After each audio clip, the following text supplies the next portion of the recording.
kan mooy Aziz Dabala. waaw Aziz Dabala mu ngi nekk doomu banlieue. di doomu Sénégal. di taalibe Serigne Saliou Mbacké. di koo xamante ne daal bañ gàcce la quoi vraiment. macha allah bëgg a dimbali yaay ak papa comme ni ma koy waxee. vraiment waaw di doomu banlieue quoi vraiment ku koy Aziz Dabala simple rek yaa ma gën a xam Baye Fall ma. dundu Baye Fall bi quoi c'est ça. Baye Fall ma. bu ko defee dañuy ñëw sa début ci milieu danse bi parce que aussi danse moo tax ñëpp xam la ba nga dem ba yeneen ak yeneen ñëw tey mais milieu danse bi débuté bi te tàmbali bi.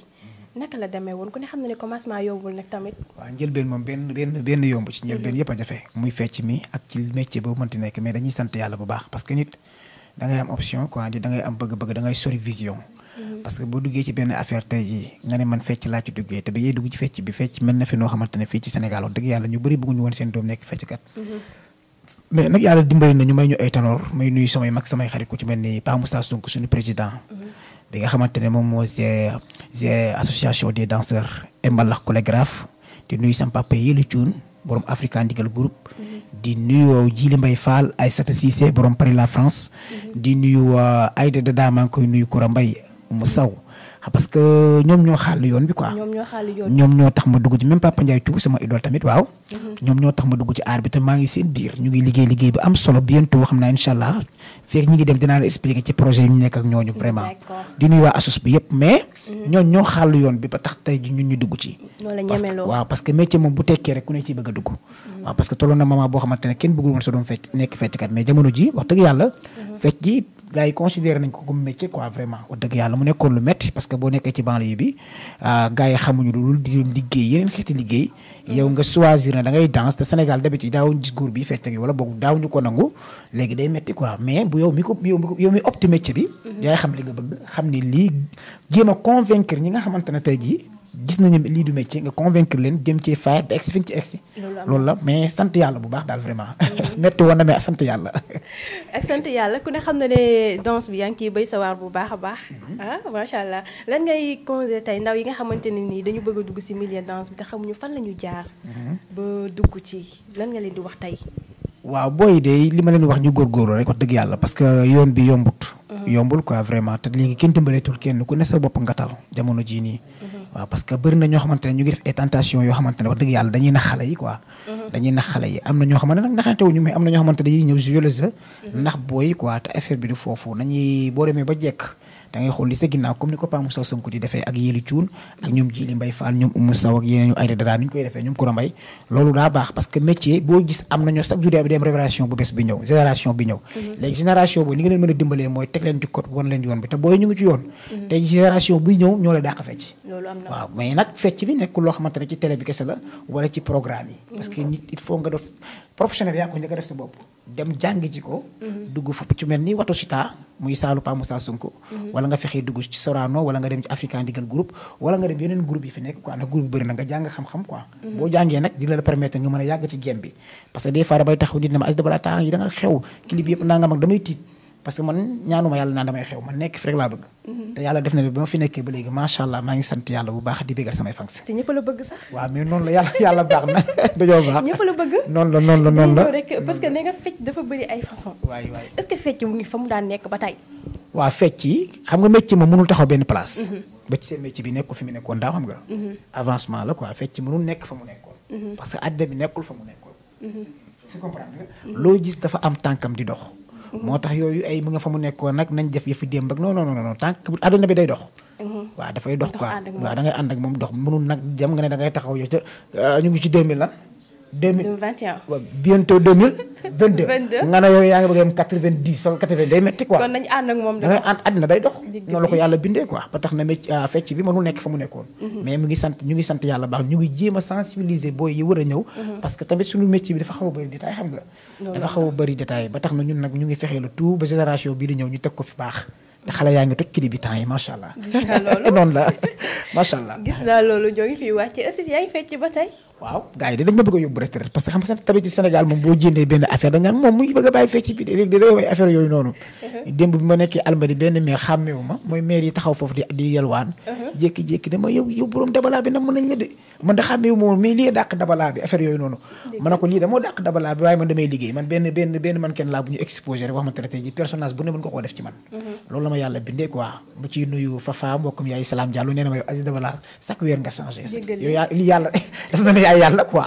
mais loolu lépp ci cadre professionnel la ci cadre xam li nga bëgg la ci cadre jàng métier bi la quoi waaw parce que tamit nit da ngay xam ni ngay doxee ci marketing dafa am yoon marketing dafa am yoon mooy li ma la wax métier buy dox da ngay ànd ak moom dox mais mënoon da ngay taxaw fi nga taxaw rek day metti quoi ba tax na ñu ngi sant yàlla bu baax daal ba tey rek dañuy ñëw ci théâtre bi parce que yaa ngi ciy bay sa waax di ci def lu doy waar ah macha allah man su ma toogee di seetaan say théâtre damay reetaan di seetaan VIP sañse VIP sañse boobu dama doon toog di ko seetaan non stress laay dund ndax Aziz barki yonent bi loolu naka lay dikkee ak milieu théâtre bi ni ci duggee loolu dafa bëri attanuma ko xam nga sama xarit bi tar ba mbaaytu ba fa kàlla masha Allah moom bu diisi dara ma attanuma ko Aziz Dabala maa ngi koy nuyu bu baax Pak DJ li dafa bëri attanuma ko man mais loolu attanuma ko xam nga man attanuma ko parce que gis nga métier mooy li ma la wax da ngay waajal sa bopp c'est ça nit da ngay waajal sa bopp da ngay pare parce que wax dëgg yàlla ñun moom la ñaan bëtu tan jéggi na mais di melantaan suñu vision du fii sax nag vraiment du fii mais dañuy yoot di koy yóbbu sëqal mais vision bi di fii ñun wax dëgg yàlla xalaat nañ leneen ci international bi te ñu ngi ci projet yooyu bu baax a baax ma ciy nuyu sama grand Ousmane Diagne borom Paris Ousmane sant naa la gërëm naa la bëgg yëg koy fay kii ma lay wax ni Ousmane Diagne moom mooy caatu grand serigne de Dakar mooy kii waaw kay mais papa moom kii la Mame Matar Diagne moom mooy caatam quoi Mame Matar Diagne mu doon ko baax nekk Paris am nañ ay affaires yu ñu war a def bientôt incha allah wax baaxul maa ngi lay sant di la gërëm yàq yaayu Baba Diagne Mame Matar Mbaye Diagne loolu la parce que tamit bu la yàlla dimbalee nga nekk ci milieu ay mag bëgg la di la xalal yoon di préparer ay affaires di préparer sa avenir dañ cee war a sant bu baax may nuyu Aïssata Cissé ba tax na wax dëgg yàlla théâtre bi am na lu mu def ci man. am na lu mu def ci yow. foofu laay ñëwee sax taa ñu ngi la gis ci benn annonce série du man. waaw 2e saison. waaw daf lu doy waar pourquoi sos. waaw sos xam nga. noo xoolal kii Aïssata loolu lay dee ci turam man. Aïssata Cissé loolu lay dee tamit. loolu ay danaa ko jóge ci sama waa ji. xam nga Alioune Ndiaye Pikini production maa ngi leen di nuyu. sama papa sama xarit sama xarit Alioune Ndiaye ndeyloo madame maa ngi lay nuyu bu baax a baax di nuyu waa Pikini production yëpp. waaw moom bu Aziz Dabala nekkoon 50 moom moo ma def 150 moom ma def 1000 moom Alioune Ndiaye. maa ngi koy nuyu di ko gërëm bu baax a baax parce que tamit xam nga personnage des fois mu yéegal la mais des fois mu wàccee la. am na ñoom dañuy jouer personnage yoo xamante ne ci ñu ko jouer ba pare rek ci leen àddina di leen bàyyee quoi. parce que duñu comprendre te xamuñu ne kooku ci po bi la dugg rek. waaw loolu la quoi te Alioune Ndiaye seetlu naa vraiment li ma jot a liggéey ak moom ci ay personnage sénégalais yi bëgg nañ ko. te tamit bu ma joué woon tamit leneen loo xamante ne tamit te liñ ci jublu mooy yeete quoi. dama koy joué mais ba ko koy sant baax a baax soos nag Alioune Ndiaye moo def yooyu. Alioune Ndiaye daf ma yàpp ay këlsi la may tuddee ay lëz VIP sañse ay soos léegi gars dañu jàpp ne man maay tànn te kii bind film am moom mooy créer personnage am moom bi booy bind turam. yow mënoo dugg artiste bi ñoom nga dugg ci biir pro bi boo dugg ci biir pro bi wootee soos nangam ak nangam mais soos moom. nañ ko xaar rek ci janvier bi parce que ñu ngi ci tournage yi nii pareeguñu waay parce que cinéma moom macha allah vraiment. ñu ngi ciy def loo xamante ne sénégalais yi bëgg nañ ko vraiment. waaw parce que VIP sañse gis nga nu mu demee. àddina yëpp ñu koy laajaat 3e saison. loolu dafa baax ci métier. loolu am na métier da ngay fexe marqué sa empreinte parce que xam nga série yi bëri nañ. série yi bëri nañ Sénégal de ak ko ñëw bëri ak maison de production yi. mais qualité ak quantité moo yombul. déggal loolu waxaatal ma dégg. ma ne série yi bëri na. maison de production yi bëri na. bindkat yi bëri na. mais qualité ak quantité moo yombul te moo nekk ci sama xelu xarit bi Alioune Ndiaye ak loxo ba. loolu am na. macha allah kii dama xaw bëgg. kooku Alioune Ndiaye maa ko bëgg pire sama waajoon. loolu. taay ñu ngi gis da ngay way. waaw. nga génne benn single mu tudd Rita Mbale. waaw mu tojju dëkk bi ah. Rita Mbale de. waaw léegi yow la nga xalaat ci Mbale. man dama gis ci milieu danse bi laa la gis nga jóge ci danse bi nga nekk ci danse bi ñëwaat ci théâtre bi. ñu ne foofu lay yam yaa ngi ci way léegi. waaw parce que tey jii mooy ma la wax rek. ñun moom xalaat nañ leen ci international bi parce que woon yàlla def na ni fi may xoolee dafa sori. li may gis dafa sori gisuma lii nii yëpp sax vraiment li may gis sori na trop trop trop te yàlla ñu yàlla may fan wu gudd rek ak fekke ak tal quoi. mais ñu ngi ci game boobu noonu incha allah. li tàmbale dama pare deuxième saison VIP sañse mu lee ma di dinaa toog benn 4 mois wala 6 mois boo xamante ne du ma tourné théâtre ci clip bi laay nekkaat. ma ne léegi comme man wane naa sama bopp ci fecc bi gars yi ne waaw ma ñëw ci série cinéma gars yi ne waaw. ma ne nag léegi xaaral ma jëm a gën a impressionné samay fans léegi nag xaaral ma créé leen beneen affaire boo xam ne mosuñu koo xam ci man. parce que wax moom kenn mënu ko dañuy jéem rek. waaw ñu dugg studio nag jël suñu temps ma ànd ci sama xarit ku ñaar ma dàgg ko baax. liggéey ci moom liggéey bu baax vraiment. liggéey bu am solo sax vraiment mu nekkoon lu diisoon sama loxo nag parce que projet bi diisoon na. te xam nga booy dem ak sa bopp te àndoog benn producteur. ngay dem ak say moyens yu bopp day métti boo xoolee yi tambal xam na qualité ak quantité kese la nekk amul dara waya. dégg loolu clip bi amul man Sénégal kenn dàqale wu ma clip. ma xam loolu parce que non lu leer laa lay tegal ni. clip bi boo koy seetaan da ngay xam ne lii dañ ko liggéey. Omaro wax na ko. te daanaa ni fecckat yi nekk ci réew mi. ñoo nekk ci clip bi. noonu la demee léegi ma ciy nuyu Gilbert moom moo ko def. High Pro moo def clip bi quoi vraiment di nuyu Pac DJ tamit. ñu liggéey ci liggéey bu am solo boo xamante ne samay fans jaral nañ ma ko. ma dépensé ci xaalis bu baree ma am ñu nekkoon sama ginnaaw di ma jàppale ko ci mel ni Baba Gaye Ñambeeg Mar Xasin ak Seynabou Ousmane Batoura borom centre commercial Alaaji Modou Fall bi nekk Pikine yaay Baye Mouhamed sama mag sama xarit l'international ànd ceeg ay Mbaye Seck mi ànd ceeg ñoom hélas ñi ma war a àndal ñoom Wali Sarr gars yëpp jóg na ma ay ca teg ci table bu lu weex tàll xaalis bu weex tàll ñuy def lu am qualité parce que damay taxaw ak artiste ma ne Aziz Dabala c'est très rare nga gis artiste benn single sa premier single nga réussir ko ma ne ko man duma ngaaka ci game bi parce que fii clip yi fi dàq maa ko fecc artistes yi dàq waay maa leen di fecc loolu am na tey ñëpp jox bopp tey ji man maa ngi liggéey ak ñoom te ñooñu damay leen di conseil ñu may déglu parce que yàgg naa ci game bi kon man aw ma droit def erreur te ba ma amulee dara kenn xaw ma sax vraiment dama yàgg a bëgg qualité dama yàgg a bëgg lu baax quoi vraiment moo tax li tambala bi mu ñëwee Sénégalais yi bëgg ko ma ci nuyu Bijou Ngoné bu baax sama doom la Bijou Ngoné moom sama doom bu jigéen la quoi maa ngi ko ci nuyu mu liggéey ci liggéey bu am solo di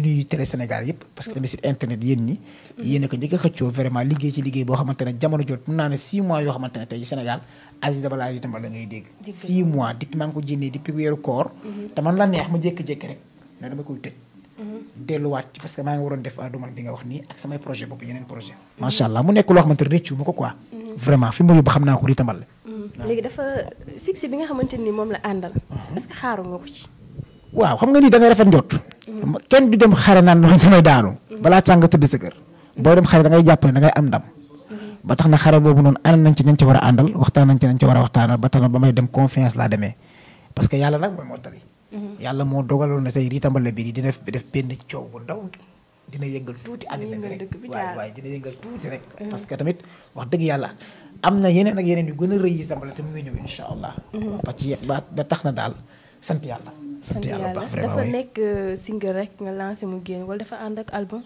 waaw album la parce que am na yeneen morceaux yu ñuy job mais affaire yi léegi xam nga Sénégal boo nekkee ci benn dynamique bi ma nekk nii nekkuma ci label texte ba yor maa ngi ci fecc bi maa ngi ci cinéma yi maa ngi ci ay projet jàmbur dama koy def nànk par nànk quoi dama koy def nànk par nànk parce que am na lu occupé télé bi rek dañuy jàpp ne kii moom mooy loolu quoi am na lu occupé télé bi moo tax lu ci jot rek ak paaram quoi jamono yi tambal la puus naa ko tuuti gaa yaa ngi koy enjoy nag maa ngi indi loo xamante ne ci at bu bees bi janvier muy série Duman bii di ñëw ni incha allah ak waa Pikini production après dinañ fa gis beneen Aziz Dabala beneen Aziz Dabala nga fay gis beneen nit nga fay gis incha allah na ko gaa yi xaar na ko gaa yi xaar beneen Aziz Dabala ngeen di gis foofu muy soos dañuy ñëw rek sa diggante ak artistes yi parce que temps yi ñu la gis ak Pagaye Mbaye ak ñeneen ak yeneen i artistes sa diggante ak artistes yi non man moom ñëpp laay liggéey waaw ñëpp laay liggéeyal ñëpp démb rek maa ngi Tarba Mbaye ñoo nekkandoo woon Almadi Villa Cristal sama doom jooju nga xam tubaab fa kàll samedi bii di ñëw incha allah kilibam bu bees bi dina génn dëkk bi yëngu ko war a way moom rek a war a way kenn warta war a way kon dafa war a way moom Tarba Mbaye kon jeex na looloo war a ñëw ci kanam suñu jógee foofu noonu maa ngi nuyu Pama Dieng borom clip bu rafet bi macha allah Pama sama doom jooju moom it kenn du moom mën a solo lool barki Seydina mu xam ne xale yu jigéen ñi bëgg ko bu ñu jógee foofu Elas Keita sama xarit Niass Keita kenn du moom baaxul lool l'avanceur de Médina. Médina dëgg neexul baax man sama génération ñëpp samay xarit lañ ak ñeneen di nuyu la diva sama yaay bopp Kumba namm nañ la. décembre bi heure bii daanañu fekk ñuy wër dëkk bi barki Seydina Mouhamed moom mooy borom décembre Kumba Gawlo kookoy moom 31 décembre vraiment ñu ngi koy ñaanal xamal ko ne public bi namm nañ ko man sa fecckat Aziz Dabala tamit namm naa la vraiment noonu la demee mais ñëpp laa amal jàmm man ñëpp laay liggéey artistes yëpp laay liggéey Cheikh bu sëñ Babacar Si Malick gars yëpp Pakaay Mbay mi nga naan moo fecc clip bu bees bi kooku moom bi may doog a débuté maag moom la bi ñuy doog a débuté avant kenn di ma gëm daf ma gëm moom Pakaay Mbay peut-être bëgg ma lool sax waaw di ma déglu quoi Pakaay Mbay vraiment nawloo ma koy nuyu bu baax du nuyu estafam Pakaay ku baax la vraiment di kontaan ci ñëpp. loolu xam naa ci dara Pagaye ku baax la man mi sax wax dëgg yàlla am na fu ma jaar ak moom. ku baax la borom jëre dikk na. borom jëre kenn la. macha allah bu ko defee rek dañuy ñëw ci décembre bi. waaw début décembre lañ nekk. lan la fan si war a mën a xaar ci Aziz Dabala décembre lañ wax artistes yi dañuy profité di génn ay. single ñi di génne album yi génn mën naa ne weeru artiste yi moo artiste yi ñoo ko moom parce que décembre moom day saf sap bàkki yonent day neex moom mais comme fin d'année la moom day neex macha allah léegi décembre bi dama fan si xaar fépp maa ngi fépp nañ ma xaar fépp maa ngi fépp fu ngeen jàpp ne spectacle daala nga fa jàppale ne Aziz Dabala di ngeen ko fa seen à tout moment parce que ñëpp laay liggéeyal moo tax mais defuma man samay bopp parce que dama nekk tournage nii mu du man bi la ñu war a jeexal balaa janvier bi léegi dañuy Aliou Ndiaye moom wax dëgg yàlla gis naa ne liggéey bi moom fu mu toll nii moo ko jaral lu nekk quoi waaw xam naa ni mënuma ci jël date boo xamante ne tey ji ñoom dañ may soxla parce que boo nekkee ci contrat da ngay maytu quoi da ngay maytu te Aliou Ndiaye nekk naa moom depuis 2016 laa commencé liggéey ba 2021 mosu ñoo am benn problème ak moom te moom bu soxlaa ñëppay ñàkk moo tax ma ragal waaw ñëppay ñàkk moo tax defuma dara ci décembre bi mais nag maa ngi fépp maa ngi fépp ci projet yëpp dañ ma ci seen fépp parce que ñëpp laay liggéeyal macha allah kon moo ngi noonu jox géntu lay ananas bi nag mu toog si télé nekk bay jooy gént bi faw nga ñëwoon ñu ci géntu lay ananas parce que man gént gi daf ma jëlee kaw ak jooy moom lan la métti dina gént ay milliards yow xaalis bu bëri kay est-ce que loolu la yow gën a xam gént gi ñëwoon ma ci gént gi monsieur Djibi Ndiaye Baba Djibi Ndiaye sa papa jooju waa léegi looy ree dama kaa bëgg doo Sénégalais dañoo garaaw yéen journaliste yi doo da ngeen a yéebe loolu dañ koy ñaanal yàlla rek monsieur Djibi Ndiaye Baba Djibi Ndiaye maa ngi dégg gars yi naan da doon def benn sortie ba commencé jooy xol bi dafa rafet macha allah gis naa ne tamit nee na am na ay projet ñu ñaa ma koy wax quoi waaw am na ay projet yoo xamante ne xam nga Sénégal fu mu toll nii kuy wàññi chemin bi la ñuy wër loolu am na comme moom yàlla def na ne fu mu toll nii déclaration boobu gars yëpp dafa mel déglu nañ ko te tamit Macky Sall dafay soxla genre googu xam nga waaw comme dafay soxla genre googu waaw la toll ni booy fecckat yi yóbbu yëpp fecckat yi j'espère déglu nañ ko def na annonce képp kuy fecckat te voyage tax laa jóg rek te nga bëgg a voyage moom pare na dafa mel ni moom laay ananas parce que maa ngi dégg mu ne am na ay yoo xam ne mu ngi ci loxoom ni leer na nañ te moom du waxantu nag du waxantu sama copain la mais du waxantu lu mu wax rek am na du waxantu monsieur Djibi Ndiaye Baba Djibi Ndiaye sa projet yooyu maa ngi ñaan képp kuy fecckat te bëgg a voyage rek nañ ñëw sa Alliance Africa boobu ndax ñu génn réew mi ndax am na ñoo xamante ne aar bi fecc moom fecc comme ni ñu ko defee métier di ko liggéey ñoom jàppee wuñ ko ñoom ñu ngi ko jàpp voyage dañ ko jàppee bëgg a génn dëkk bi quoi ku ci nekk la tax a jóg ci aar waaw ba tax na ñi nga xamante ne tey jii ñoom voyage moo leen tax a jóg ak ñi nga xamante ne bëgg musu ñoo voyage yàlla na leen yàlla dem booy la nag laay ananas bi nga xamante ne léppam leer na fu mu toll nii teg na ko ci table bi mu yóbbu leen fii tot waaw loolu rek la di ko ñaanal projet yooyu lépp mat nag parce que cat dafa gaaw mun na ko wax ci télé bi ni ay ndogal ab ñëw ndax gars yi bàyyiwuñu kenn waaw moo tax dama koy ñaanal moom projet yooyu li fi des ci fecckat ñëpp yàlla na leen yóbbu bu yóbboo ñëpp moom nu ñuy def non na ñëpp dem parce que am na ñoo xamante ne fu mu toll nii moom il faut ñu laal avion bi il faut ñu dem xool dëkk ba ñëwaat affaire yooyu wala ñu dem fa nekk fa te moom comme déclaré na loolu te Macky Sall day sommet bi fii gars yi liggéeyuñu quoi nañu waxante dëgg gars yi liggéeyuñu dañoo soxla ku leen dimbali te moom taxaw na pour dimbali Sénégal kay na ko Macky Sall la woo recevoir ko ñu seet ñu yóbboo fecckat yi ñu jeex Sénégal waaw parce que beneen génération daa war a jënaat te moom li mu yóbbu ci nit noonu la bëree loolu nga gis daal man moom ma yóbbu ma voyage wax dëgg yàlla du nitu caaxaan waaw moom ma yóbbu ma voyage mais nag léegi comme fecckat dégg nañ déclaration boobu sama nawle fecckat yi nga xamante ne mosu ñoo voyage ak yooyu noonu daw leen ci laay balaa moo fees dem leen ngeen profité balaa moo fees daw leen balaa moo fees ok ku baax la daw leen baax la dañuy ñëw rek kan moo nekk idolu Aziz Dabala. sama idole nag Papa Ndiaye Thioula bi may doog a débuté ak Pa Moussa Sonko.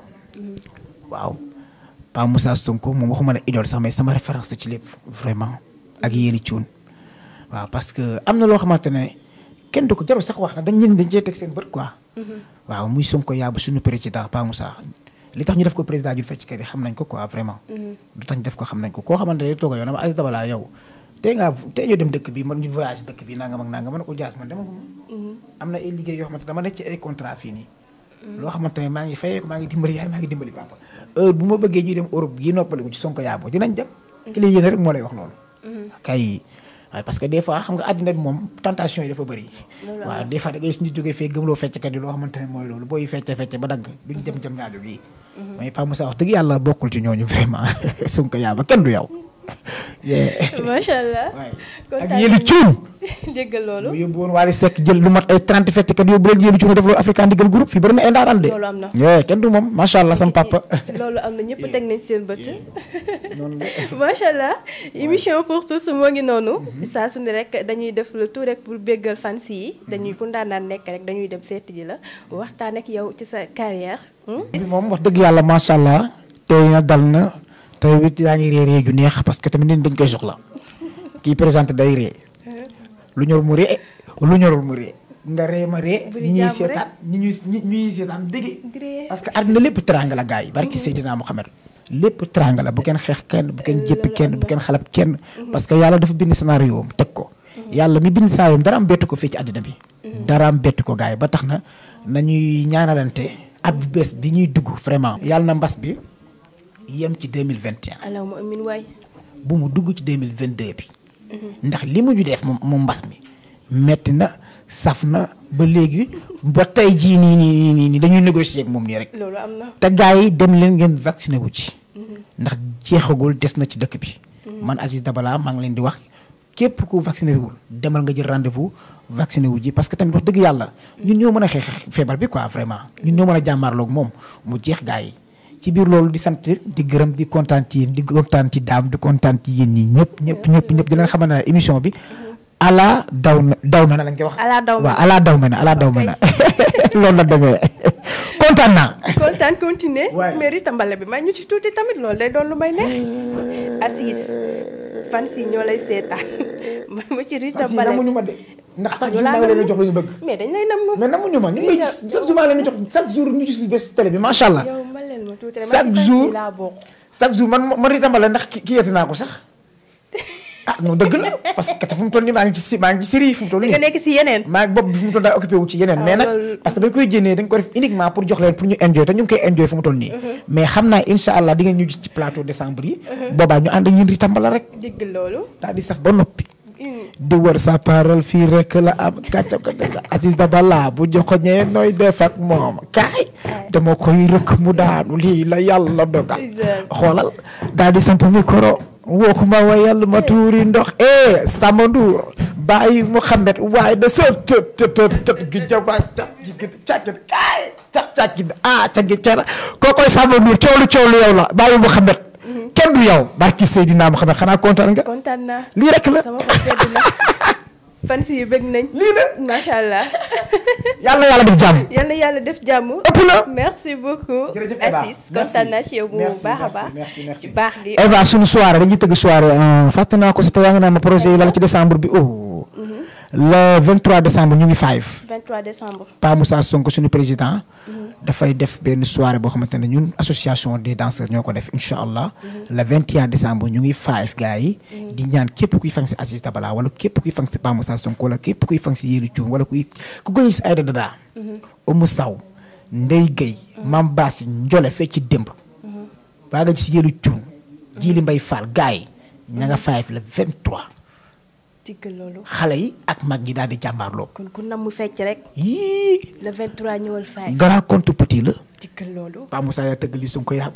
ndaw lu rëy. dina mel ni njar dem. gars yi rendez-vous bi samay fan si man. 5 le 23 incha allah. le 23 incha allah. ok moo ngi 5. incha allah ëpp na. fan si fekk leen ko 5 le 23 incha allah. merci beaucoup kontaan nañ ci yow bu baax. ci baax gi. oyof nekk Baye Fall. nekk taal bi Serigne Touba. Saliou kay kontaan. ëpp na. ma nga dal. kontaan nañ ci yow bu baax a baax. foofu la ñuy jaaree nag authentique production moo ngi noonu mu nekk si di bi nga xamante ni moo lëmbe réew mi lëmbe dëkk bi ah moom la ñëpp di wër. bu nekk chaque jour damay dégg artiste day tëgg daan Eva mbaa seen si bi na ñëw sama soirée. ma ne ko ah waaw tey lépp rek dañu wóolu gëm ñu buñ tëggee soirée dañuy bëgg authentique ñëw jàkkaarloo ak ñoom dañ ko ciy bëgg ci liggéey bi ñu nekk di liggéey rek macha allah ñu rafet la ko bu baax a baax kenn du ñoom. waaw boo fa demee actualité bi da nga ko fay fekk société bi social bi lépp nga fa di dimbali nit ñi mu nekk ñu ngi béy seen waa daal bu baax a baax foofu la ñuy jaaree sama jantal caméraman bi duma ko fàtte benn yoon maa ngi koy nuyu bu baax a baax maam Cheikh tey da ngaa daw mais garaawul Iba nuyu naa la bu baax a baax di nuyu nag Momo Ndoye nga xamante ne nii moom daf ma bëgg jaga jantal taximan nga xamante ne nii VIP yu taximan yi sama magi bopp ji njëg zoo ak a ñàkk ki ñaan nekk nit ku baax macha allah sama coiffeur bi tamit duma ko fàtte benn yoon Nabu moom moo jaar ci kanam gi jaar ci sañse bi kon Nabu ah yaa ngi ci biir kooku doomu doy Eva la 100% Sène maa leen di nuyu bu baax a baax di jiital ci nuyu bi nag Cheikh Sène ak ki nga xamante ne nii moo di Giri Junior di nekk samay doomu baay di ma jàppale ci bépp côté wax dëgg yàlla buñu ne ñu si jàpp bu baax nekk samay mbokk nekk samay doomu baay di ma jàppale kon duma leen fàtte benn yoon ñoo ngi ci biir di leen jox rendez-vous nag dig daje